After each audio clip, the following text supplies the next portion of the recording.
Hey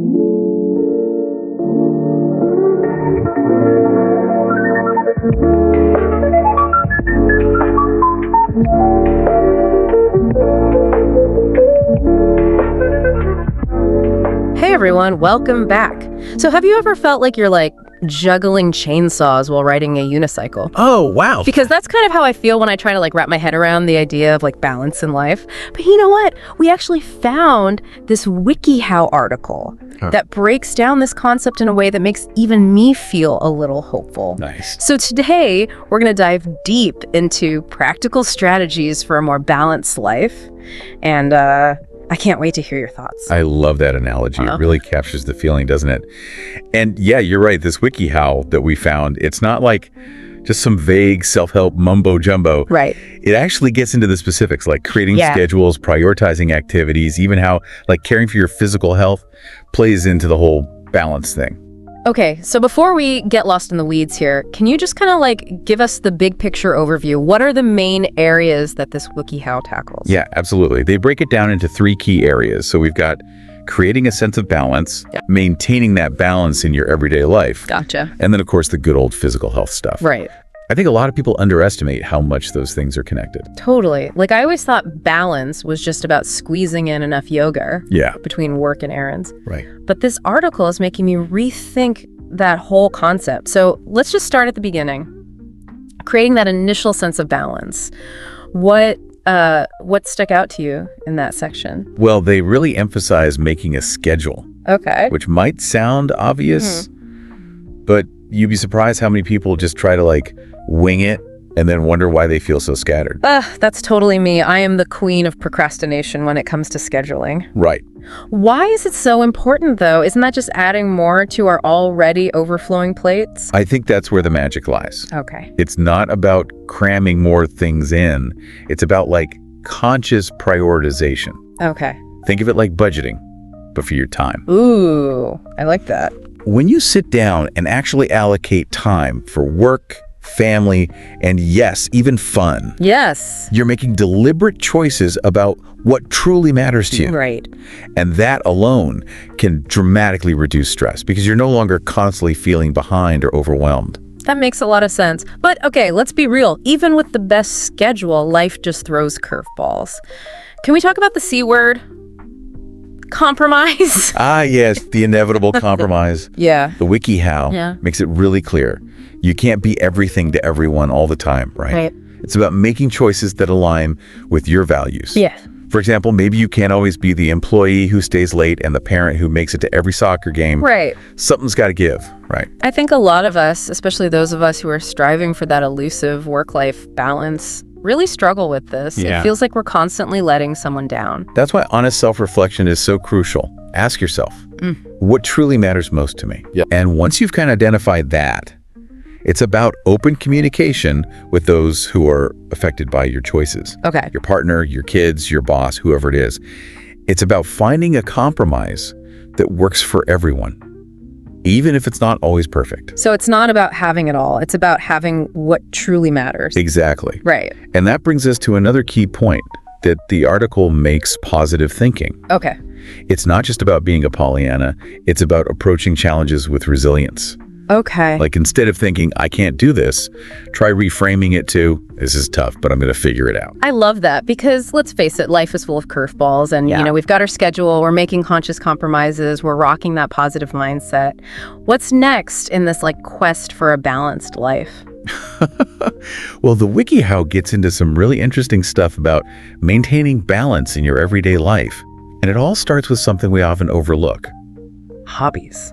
Wait, hobbies? Well, like knitting and stamp collecting? Yeah. I thought those were just for leisure time. Yeah. But think about it this way.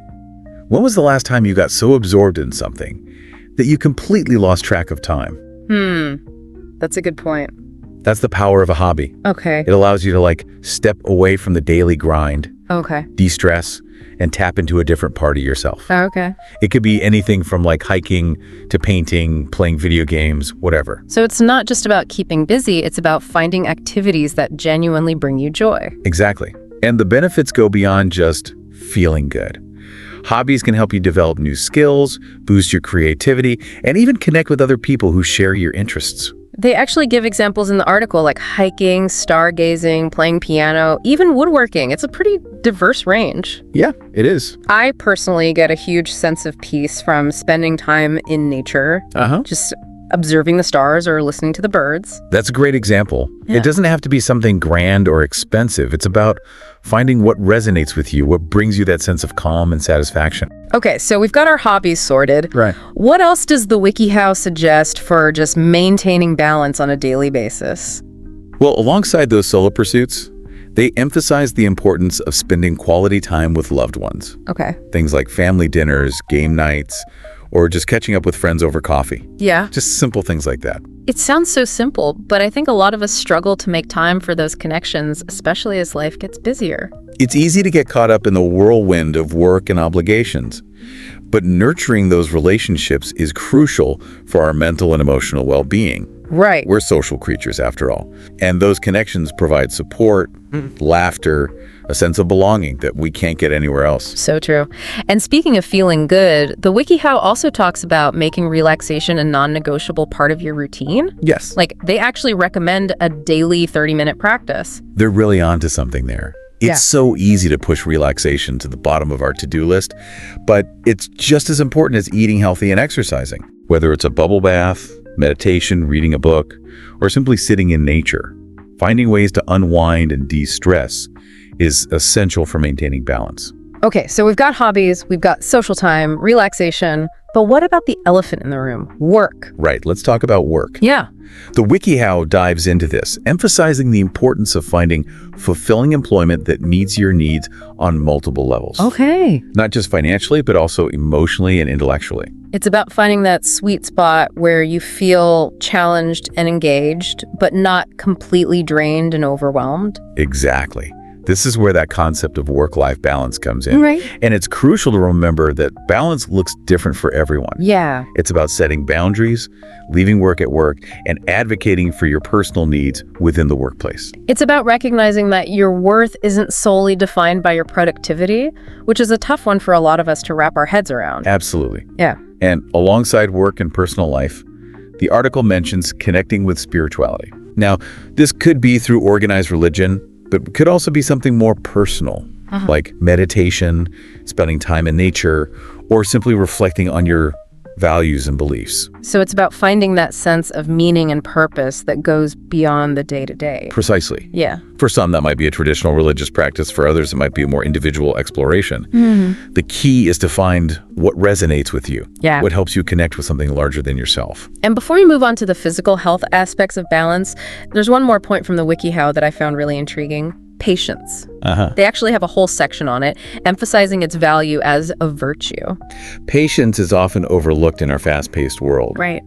But it's so essential for achieving long-term goals and maintaining balance.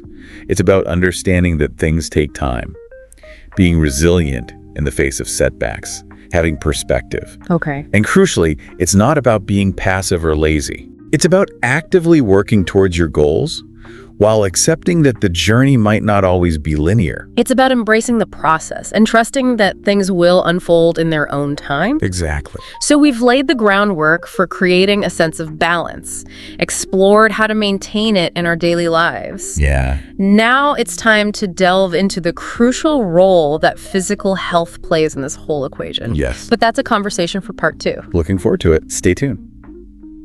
All right, so we're back and ready to tackle that final piece of the balance puzzle, taking care of our physical health. I have a feeling this is where things get real. It definitely does get practical. You know how we talked about feeling like we're running on fumes? Yeah. Where this section of the WikiHow is all about refueling and maintaining the machine that is our body.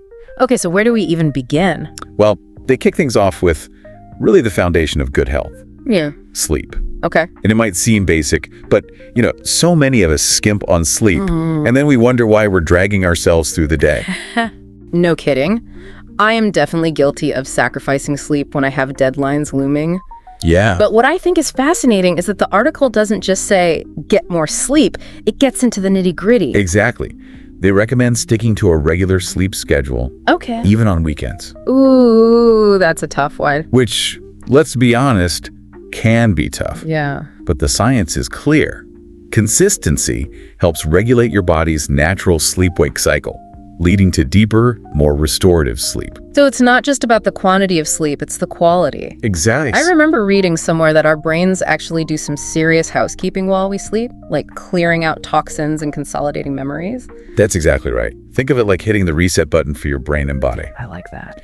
And the WikiHow even gives practical tips for improving sleep hygiene, like creating a relaxing bedtime ritual, avoiding screens before bed, making sure your bedroom is dark, quiet, and cool. Yeah, it's funny, is like when I was younger, I used to think sleep was a waste of time. Right. Like I was missing out on something.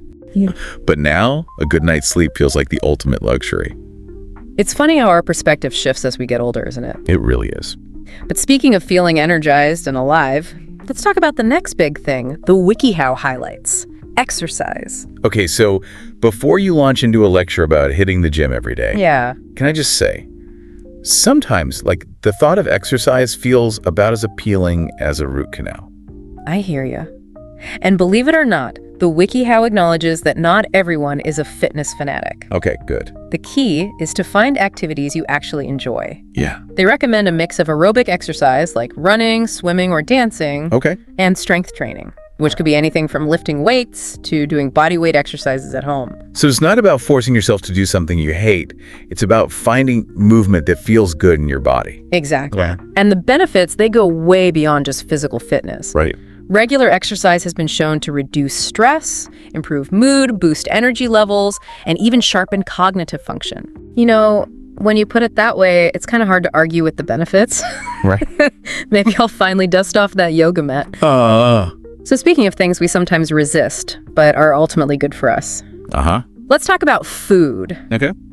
The WikiHow goes into detail about the importance of eating nutritious foods, which I'm sure is no surprise to anyone. Right. It's not exactly groundbreaking advice, but it's worth repeating. Yeah. Because what we eat has such a profound impact on our overall well-being. Right. The article emphasizes incorporating plenty of fruits, vegetables, whole grains, and lean proteins into our meals. It's funny how even though we know this stuff, Right. it's not always easy to put into practice. Yeah. Like, I love a good burger and fries as much as the next person, but I know my body just feels so much better when I prioritize those whole foods. I think the key is to focus on adding in the good stuff rather than obsessing over restriction. Okay.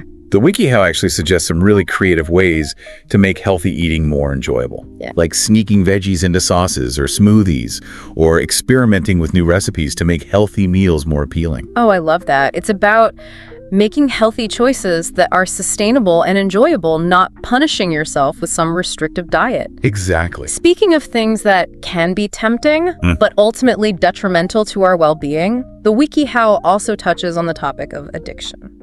This is such an important point because addictions can really throw our lives out of balance. Yeah. They talk about, the obvious ones like drugs and alcohol, but also things like caffeine, sugar, even excessive social media use. It's amazing how even things that seem harmless can become problematic if they start controlling our lives and interfering with our well-being. It's all about balance. Right. The WikiHow stresses the importance of recognizing the signs of addiction and seeking help if needed. Absolutely. It's a good reminder that balance isn't just about adding healthy habits. It's also about being mindful of those things that can pull us off track. So we've covered a lot of ground here. Sleep, exercise, nutrition, even the challenges of addiction. It seems like taking care of our physical health is a pretty multifaceted endeavor. It certainly is. It's about paying attention to all aspects of our physical well-being, from what we put into our bodies to how we move them and how we rest and recharge. So as we kind of wrap up this deep dive into the physical health piece of the balance puzzle, what's one key takeaway you'd like our listeners to remember? I think it's important to remember that our physical health isn't just about looking good. Right. Or achieving some arbitrary fitness goal, Yeah. It's about feeling good in our bodies, having the energy to pursue our passions, and building a foundation for a long and fulfilling life. Well said. Taking care of our physical health isn't a chore. It's an act of self-love and empowerment. And when we feel good physically, it ripples out into all areas of our lives. Yeah. Makes it that much easier to achieve that sense of balance we're all striving for.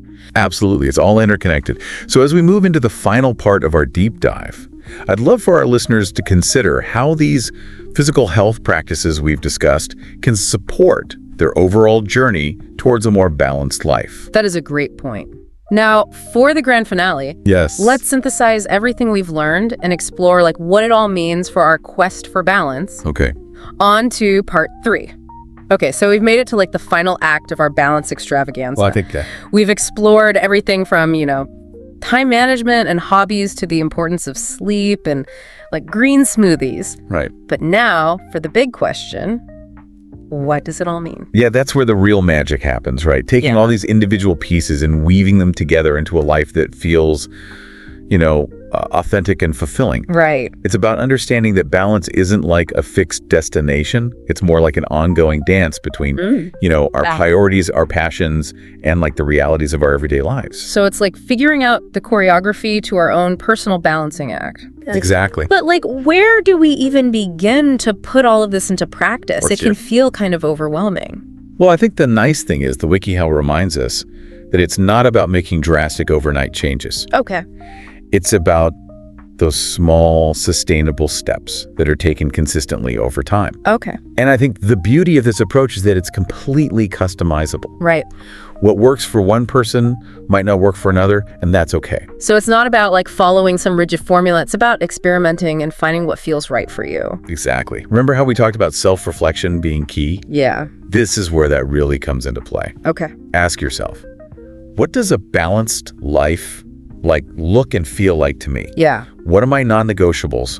And then where am I willing to be flexible? That's a really great point. It's so easy to get caught up in like comparing ourselves to others or striving for some idealized version of balance that we see on social media. All the time. But ultimately, it's about creating a life that feels aligned with our own values and priorities. Exactly. And that's where that concept of letting go comes in. Oh. Something that the WikiHow touches on towards the end. Okay. It's not just about adding healthy habits and routines.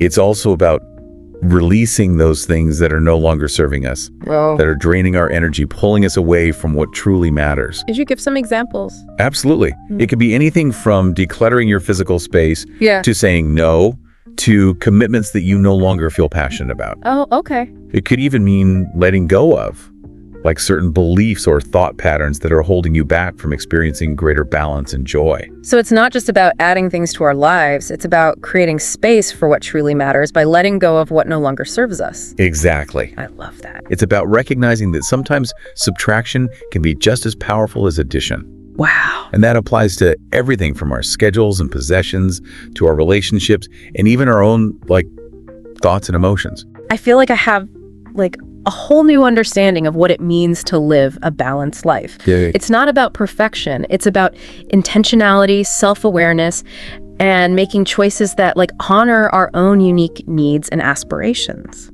Beautifully said. And remember, it's an ongoing process. Right. There will be times when you feel more balanced than others. Yeah. And that's okay. Right. It's about embracing the ebb and flow of life, knowing that you have the tools and the wisdom to navigate whatever challenges come your way. So as we wrap up this deep dive, what's one final nugget of wisdom you'd like to leave our listeners with? I would encourage everyone to just take a moment and reflect on what you've learned today. Okay. And ask yourself, what small change can I make today to move closer to the balanced life that I envision? It could be as simple as, scheduling 15 minutes for a relaxing activity, saying no to one unnecessary commitment, or maybe just expressing gratitude for something good in your life. Yeah. Remember, even the smallest steps, taken consistently, can lead to big transformations. I love that. It's not about waiting for the perfect moment or having it all figured out. Right. It's about taking action now with whatever resources and knowledge you have. Absolutely. And hey, if you stumble along the way, don't beat yourself up. Yeah. Just pick yourself up, dust yourself off, and keep going. Balance. Life is a journey, not a destination. Wise words. And remember, you're not alone on this journey. Yeah. We're all in this together, figuring it out as we go. So on that note, we'll leave you to ponder those insightful questions, start taking action. Happy balancing, everyone.